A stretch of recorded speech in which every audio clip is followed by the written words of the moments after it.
Allô, j'espère que vous allez bien. C'est Linda Harrison, la naturologue. Ben oui, je répète mon nom. Qui sait? Peut-être que vous ne me connaissez pas. Peut-être que c'est la première fois que vous m'écoutez. Alors voilà. Aujourd'hui, je viens vraiment de façon, encore une fois, spontanée, suite à un des posts que j'ai mis la semaine dernière pour annoncer que je me retirais des retraites. Beaucoup de questionnements en lien aussi avec l'annonce de ce qui s'en vient dans mon cheminement professionnel. Il y a eu beaucoup de questionnements.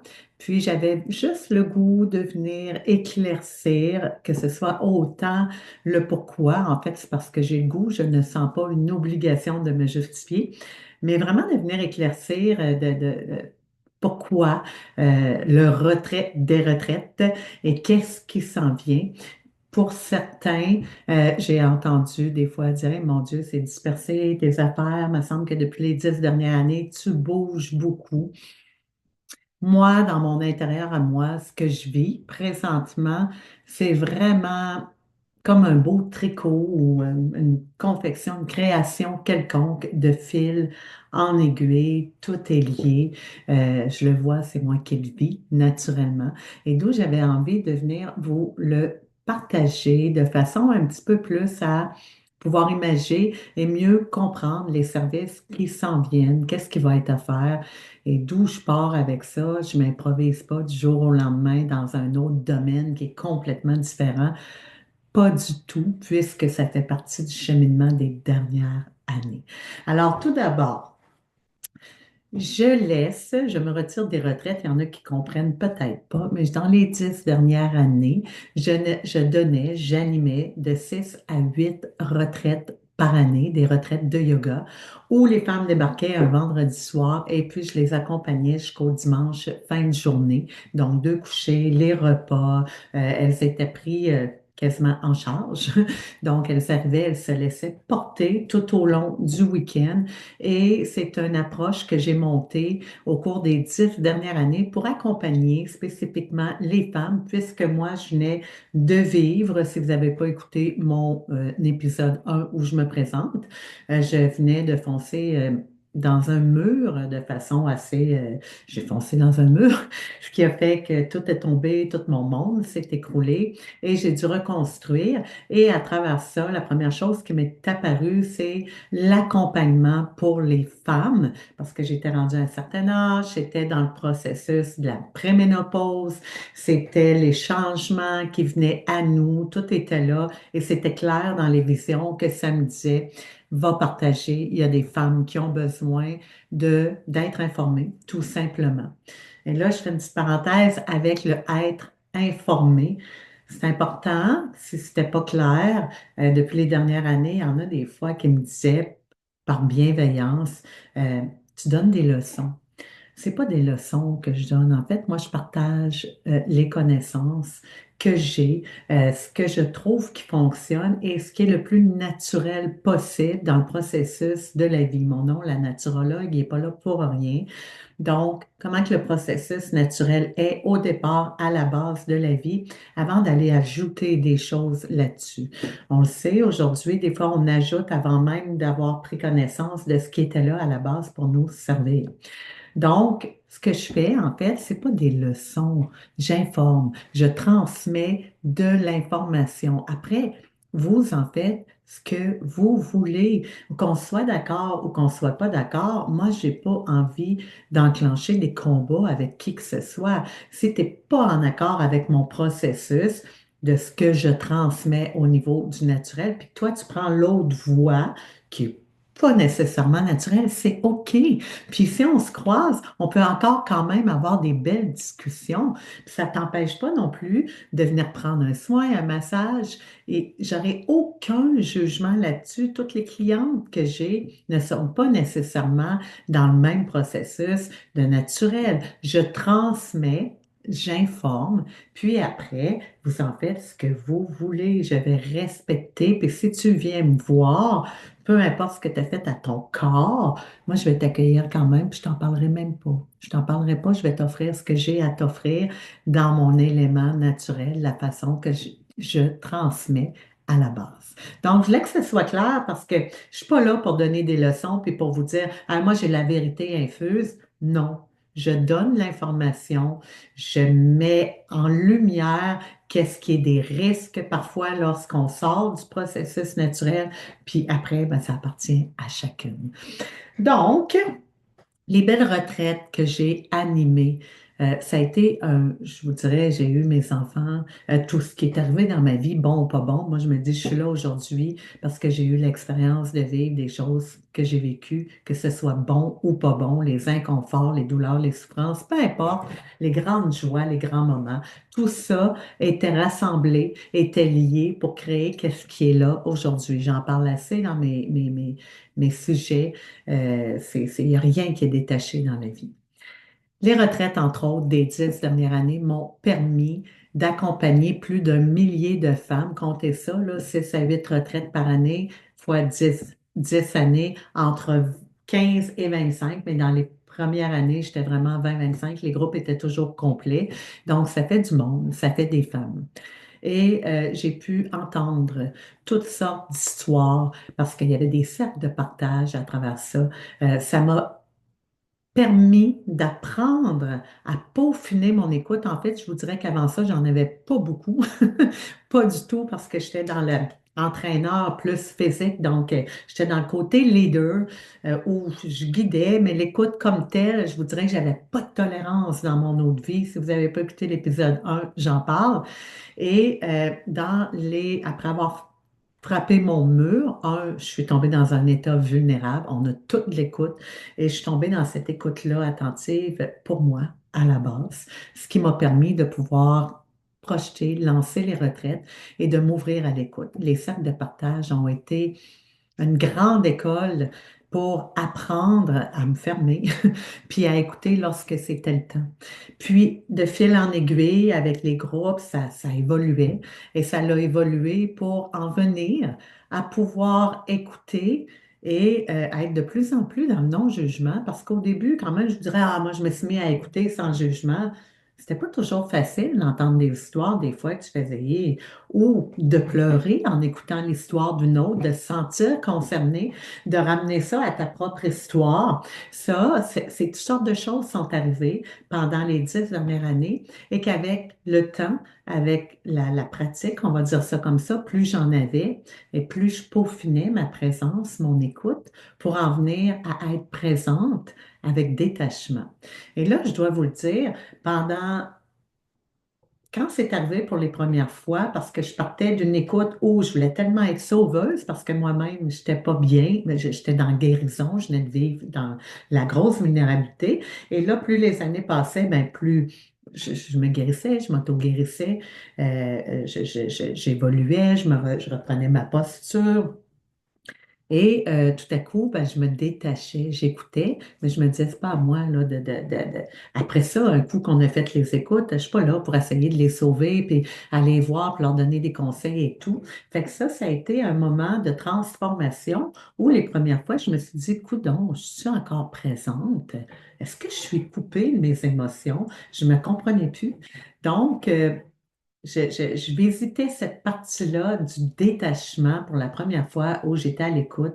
J'avais mon regard rempli de compassion, ma présence, j'étais toute là, mais je me sentais pas concernée dans le sens que ça ne m'appartenait pas. Il n'y avait plus les émotions qui rentraient avec l'écoute de ce que l'autre vivait.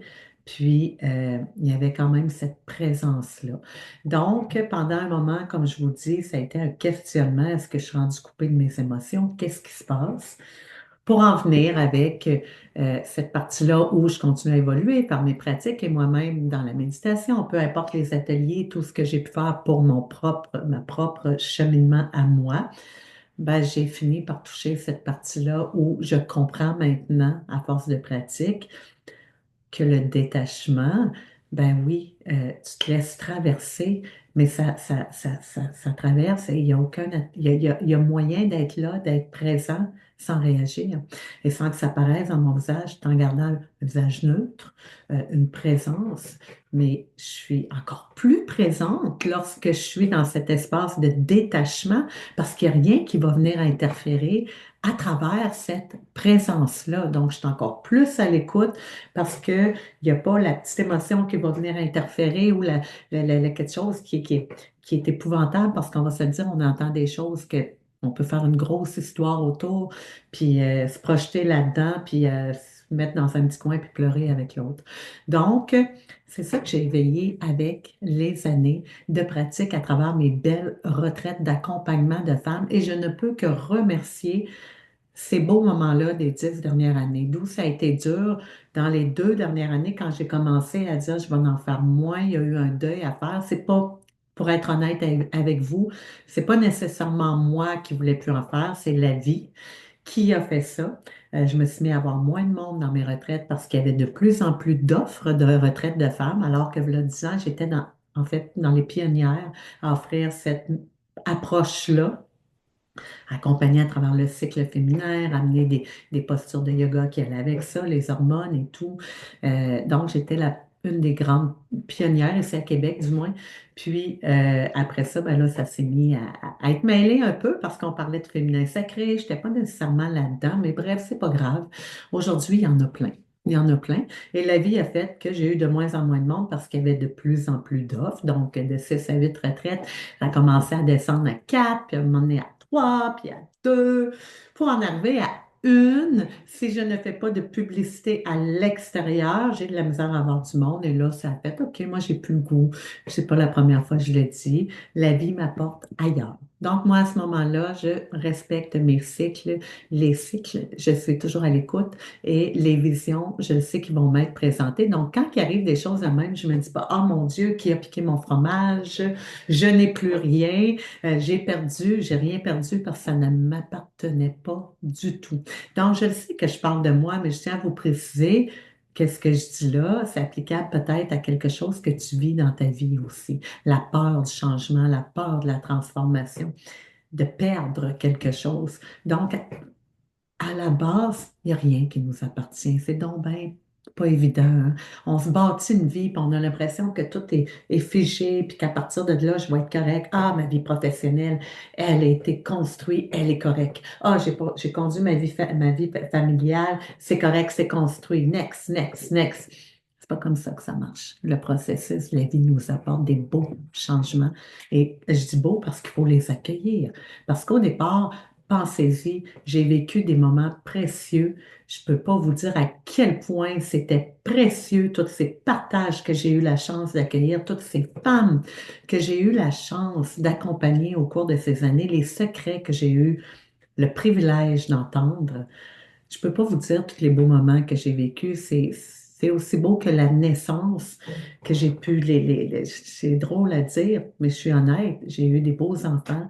La naissance, c'était précieux. Ça fait partie des beaux moments que j'ai vécu aussi. Tous ces accompagnements-là de femmes dans leur vulnérabilité. Alors, c'était magnifique. Fait qu'imaginez quand la vie te dit, te présente que ça se termine puis qu'il va falloir passer à autre chose. Pour moi, ça a été un deuil, comme tout le monde. Quand on vit des transformations, il y a des deuils à faire. Donc, tranquillement, le deuil s'est installé dans les 2 dernières années quand ça a commencé à diminuer. Mais je fais confiance à la vie et je me suis dit, ben, la vie a autre chose à me présenter. Je vais attendre les visions. Donc, quand je dis attendre, là, on s'entend, hein, je ne m'assois pas, puis j'écoute pas des séries pendant 2 ans en attendant qu'il arrive quelque chose, puis quelqu'un vienne cogner à ma porte. Je mets une grosse caricature parce que des fois, dans ma façon de partager, il y a des fois, il y a des gens qui écoutent en partie une petite affaire, un autre, ou ils vont prendre juste ce qu'ils veulent entendre, puis là, ils vont me dire, Linda, j'ai écouté ce que tu as dit, j'ai rien fait pendant la dernière année. Attends un peu, là, j'ai jamais dit de ce qu'on attendait, la réponse. On va être présente. Il y a tout des outils, il y a toute une posture à prendre autour de ça quand on veut accueillir les visions. J'embarque pas là-dedans. Je veux pas être nuancée, encore une fois, trop de nuances à travers ce qu'on partage quand que je partage en podcast, d'où je vais faire de plus en plus attention. Donc, à travers ce qu'on peut apporter. Quand je dis je vais accueillir les visions, ben, il y a toute une mise en place qui est faite avec ça, mais encore là, ça se fait dans le processus naturel à travers les cycles, à travers les cycles énergie que je porte en moi et à travers les cycles saisonniers. Tout ça est concilié à tout ce qui est dans le vivant finalement. Alors, j'arrive à ce qui s'en vient. Les cycles m'enlèvent, me transforment et font disparaître, ou peut-être même font mourir. Je peux-tu employer ce mot-là, font mourir, ma partie retraite d'accompagnement de femmes, de groupe, pour en arriver à accueillir des visions dernièrement, parce que ça se présente tout le temps vers le mois de janvier, février. C'est comme ça à travers les cycles pour moi.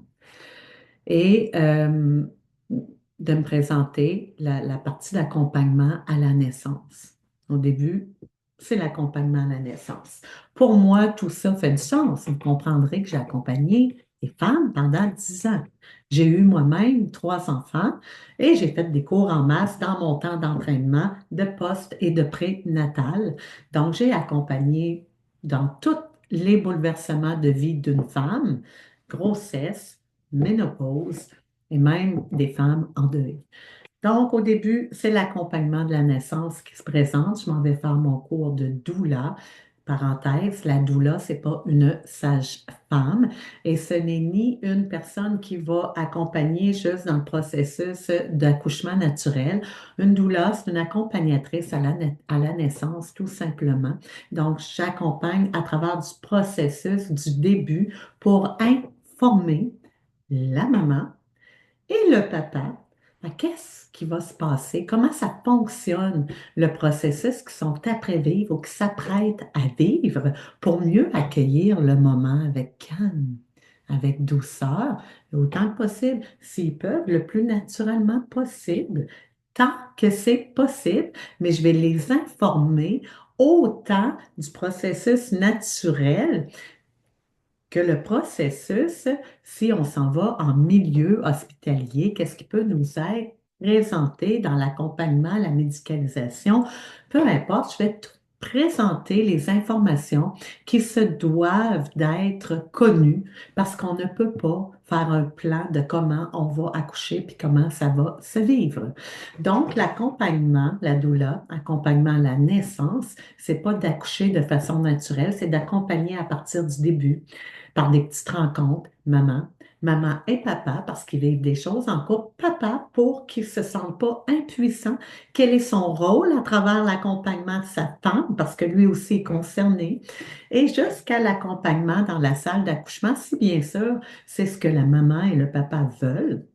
Et après, parce qu'après, il y a un après, hein, le postnatal, quand on est chez nous, qui est les 6 premières semaines. Postnatal, en théorie, c'est pas un an, c'est dans les 6 premières semaines à peu près. Donc, on parlait de la lactation, c'est est-ce qu'on va allaiter et tout, on va aller voir si tout va bien. Donc, c'est ça l'accompagnement à la femme à la naissance. C'est ce que je m'apprête à faire dans bientôt. Comprenez que j'ai une expérience là-dedans dans le vécu et j'ai une expérience déjà d'accompagnement tout court à la base. Après se place l'accompagnement de fin de vie. Bon, l'accompagnement de fin de vie, ça va se placer. Seulement, il y a beaucoup plus d'études là-dedans. C'est à venir. Mais d'ici là, en attendant, l'autre chose qui s'est placée à la place de l'accompagnement, j'avais le goût de toucher à cet aspect-là de la mort et de la naissance, parce que dans la dernière année, entre autres, c'est vraiment ce qui vient me chercher dans les 2 dernières années, fort, fort. C'est cet aspect naissance-mort. C'est ce qui venait tout le temps à travers mes observations, mon vécu. Donc, la mort, ça se présente sous différentes formes. Pour moi, il y a plein de choses, comme j'ai dit tantôt, que je pourrais dire qui m'ont été enlevées, que j'ai perdues, mais c'est des formes de deuil, c'est des formes de mort qui ont été présentes à travers mes dernières années. Beaucoup de deuil, beaucoup de choses dans une autre forme. Et vous comprendrez, dans les 10 dernières années, j'ai accompagné énormément de femmes qui ont vécu des deuils, à partir des deuils, que ce soit le mari, que ce soit un parent. Et le plus difficile pour moi, perso, en étant maman, c'était les deuils de des enfants, des mamans qui ont perdu leur enfant. Donc, j'en ai eu plusieurs, c'est plate à dire, mais j'en ai eu plus d'une dans mes 10 dernières années de retraite que j'ai accompagnées, autant en retraite et d'autres qui sont venues en consultation privée. Donc, vous comprendrez aussi que pour moi, cet aspect d'accompagnement à la mort, à la fin de vie, une personne qui est endeuillée, j'ai pas de problème avec ça non plus parce qu'à travers ça, il y a des moments précieux que les gens vont vivre et cette écoute, encore une fois, ce privilège qu'on a d'accueillir ce que les gens ont à partager dans cet espace de vulnérabilité, des fois qui n'ont jamais touché, ben, c'est magnifique. Fait que ce soit la naissance, la mort, on dit que les deux plus grands moments de la vie, c'est la naissance, qui se doivent d'être vécus de façon très consciente. C'est la naissance et la mort. Donc, voilà ce que je m'en vais faire, ce qui s'en vient pour moi dans la prochaine année qui se met en place. Et je pense que vous comprenez maintenant les liens de fil en aiguille, ce qui m'a amené à aller vers là. Donc, je ne me suis pas improvisée encore une fois du jour au lendemain. Oh, je m'en vais là. Je pars de zéro. Je sais aucunement c'est quoi accompagner. Je connais aucunement le processus de la vie d'une femme. Puis je m'en vais là. Non, non, il y a eu beaucoup de mouvements. Et pour que je me sente, j'ose le dire, que je me sente prête aujourd'hui à aller accompagner en ce sens, parce que v'là 10 ans, j'aurais été aucunement prête. V'là 5 ans, j'aurais pas été encore prête. J'avais besoin d'études intensives parce que c'est ça que je vois dans les 10 dernières années de plusieurs retraites, soixantaine de retraites qui ont passé. C'est une étude intensive du processus de la femme dans tous ses cycles. Alors, voilà. Donc, ici maintenant, euh, il y a des choses qui disparaissent, mais il n'y a rien qui m'a été enlevé parce que ça ne m'appartenait pas. Je laisse prendre les femmes qui sont là-dedans présentement, l'accompagnement des retraites, yoga, tout ça. Amusez-vous. Il y a de beaux moments à vivre, puis je vous souhaite de les vivre en pleine conscience, dans une écoute passive, être présente tout court.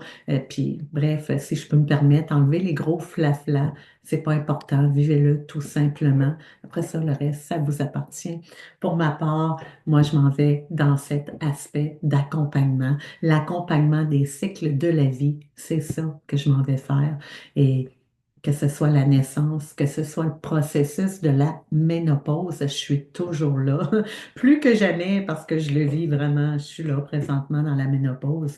Et ça aussi, ça fait ça. Ça fait ça. C'est ce que je fais présentement. Il y a de la mort, il y a des deuils pour laisser place à cet épanouissement de la femme que je suis, de l'essence que j'ai, dégager encore plus mon essence. Et la naissance profonde, elle est là, puis elle est de plus en plus là. Et c'est ce que je vais laisser transpirer dans les prochains mois pour l'accompagnement sous toutes ses formes. Alors voilà. Dans les cycles, je trouve ça important de le dire, dans les cycles au niveau énergie, il y a des moments où euh, c'est pour avoir l'équilibre, il y a des moments où on se doit d'être dans le relationnel et il y a des moments où c'est plus solitude, où on est plus dans justement cette partie plus tranquille, plus calme, où on va être juste justement du one by one. Moi, je vais voir ça de même. Ou quand je fais des soins, parce que ça aussi, ça ne peut pas disparaître pour l'instant, du moins, parce que j'ai tout ce qu'il faut pour continuer à les faire. Et à travers les accompagnements, ben, comprenez que je vais avoir des soins qui vont se placer. Les soins que j'ai présentement se poursuivent et s'enrichissent de plus en plus, hein, parce que il y a d'autres choses qui s'ajoutent. La création des soins, ça a parti de mon senti. Et vu que je commence à avoir de plus en plus de choses, ben, ça s'enrichit les soins. Et naturellement, ben, il va s'ajouter les soins de maman enceinte, de femmes avec leur processus, leur petite bedaine, et des soins de fin de vie aussi. Ça va s'ajouter à mes soins, donc ça va rester. Donc, les soins, pour moi, c'est la partie sorcière, ceux qui m'ont accompagnée dans les cycles, c'est la partie sage-femme, c'est la partie guérisseuse, c'est la partie où on est là plus pour accompagner, transmettre, puis dans le silence, hein. C'est vraiment accompagner la personne dans sa vulnérabilité aussi. Bref, c'est tout ça. Fait que je garde cette partie-là, cette énergie-là, c'est là que je m'en vais de plus en plus dans l'âge aussi. Donc, elle est importante et c'est elle qui est là, qui est présente, qui m'appelle de plus en plus. Mais reste que j'ai encore cette partie, le besoin hein, d'être dans le relationnel. J'ai toujours été quand même une partie grande leader dans ce que je faisais. Donc, j'ai encore cette partie-là d'organisatrice, où j'aime ça structurer, organiser. Hein. Les retraites, ça ne s'organisait pas tout seul. Là. J'organisais tous les repas, tous les horaires, je faisais tout de A à Z. Ben, je reste un peu là-dedans, dans la partie célébrante de fin de vie. Donc, que ce soit la partie célébrante d'une façon plus conventionnelle, s'il y en a qui veulent faire ça dans les salons funéraires, ben je suis capable de faire des textes, je suis capable d'animer, j'ai pas aucun problème à me présenter et à parler devant une foule.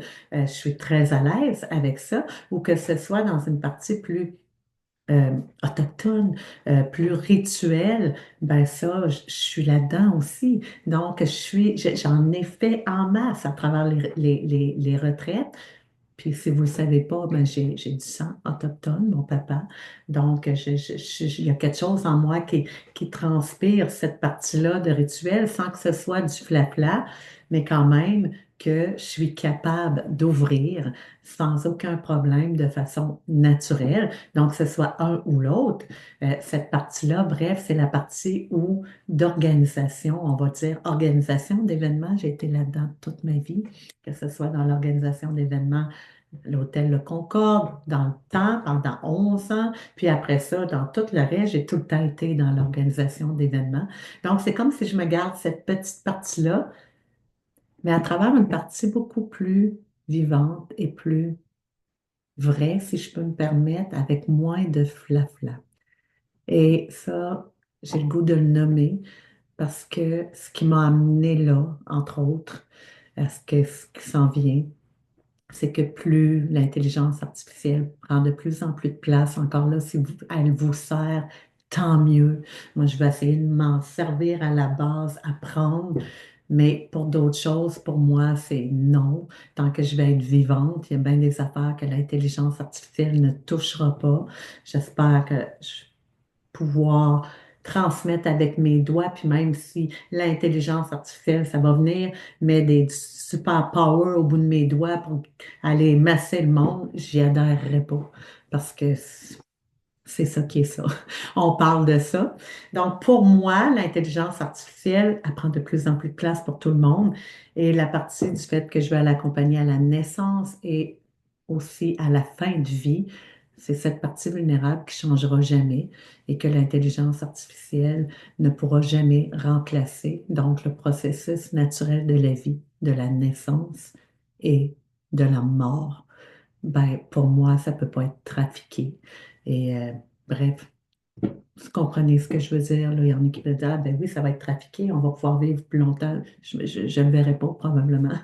Mais moi, c'est pas là que je suis. Je suis dans ce processus de pouvoir accéder, toucher, accompagner dans ces processus-là sans flafla, sans que ce soit trafiqué, changé, transformé, robotisé. Donc, j'ai soif du vivant. J'ai soif de vivre des vrais moments, de pouvoir transmettre à travers le vrai sans que je sois obligée de me déguiser pour aller transmettre ce que le cœur veut transmettre, ce que mes mémoires, mon savoir, mes connaissances ont le goût de transmettre selon le vécu, le senti qu'on porte tous de la même façon. Donc ça, c'est réel, c'est vivant et c'est à travers ça que je veux vivre à 55 ans jusqu'à la fin de mes jours. Donc, c'est là que je m'en vais. Alors voilà, j'avais le goût de vous le transmettre. Je ne sais pas si ça met en lumière un peu plus vers où je m'en vais. Soyez sans crainte. Puis ici, je pense pas qu'il y ait personne qui est inquiet à part ceux qui m'aiment beaucoup.